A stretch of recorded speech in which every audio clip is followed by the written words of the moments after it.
I had been in therapy and on medication for my mental illness for a while, but it felt like I hit a wall. I wasn't working, I wasn't connected to anything, and I was painfully, quietly alone. My therapist noticed I was starting to slip again. I agreed I was getting pretty close to having a breakdown. He told me about a place I'd never heard of. A program where people with mental illness could go during the day to build skills, make connections, and rediscover a sense of purpose. Admittably, I was skeptical. Honestly, I thought I'd go once, get overwhelmed, and never come back. But I agreed to let him submit a referral. The next day, my phone rang, but it wasn't a staff member. It was a member of the clubhouse. They sounded warm. Real. They scheduled a tour with me, and I promised my therapist I'd at least show up. That morning, I almost didn't go. The anxiety hit hard, but I figured, worst case, I could say I didn't like it, and that would be that. I pushed myself to walk through the door. 2 people immediately greeted me. 1 staff, 1 member. They gave me a tour together. That's when I realized that something different was happening here. At Iris Clubhouse, everything is done with members, not for them.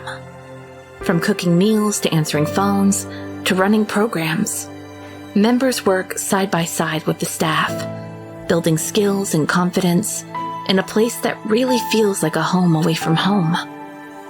The member guiding my tour told me he had once been hospitalized every few months. He used to be terrified of talking on the phone, just like me. But he said calling me had helped him realize how far he'd come. Now he was working part-time through the Supported Employment Program and taking college classes with Supported Education Program, all through the clubhouse. His story felt close to mine, but he was just a little further ahead than my story. And in that moment, I realized maybe I wasn't broken. Maybe I was just missing support. I didn't need to do this alone, and I didn't need to let anything hold me back. I asked if I could stay a little longer that day. They smiled and said, "Of course." At lunch, we shared a meal made by the members, with veggies from the garden out back. I made a joke about which plant the meat came from, and we all laughed. I laughed for the first time in months. Later, I offered to help water the plants. The director came outside, too. They said they were sneaking away from paperwork to join the work-ordered day, a structure where members and staff work together, not as clients and professionals, but as teammates, as a community. I asked, "Which part is the work-ordered day?" She chuckled. "Well, this is." I said, "But everyone seems to be having fun." The director nodded. "We all pitch in, and it is work.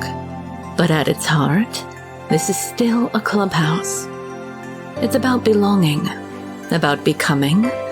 Mental illness tries to convince people they aren't capable. But here, we remind each other just how capable we really are." Then she looked at me and said, "Everyone is like a flower, just waiting to bloom. So let me ask you, are you ready to join the Iris Clubhouse?" Iris Clubhouse, building dreams, careers, and friendships.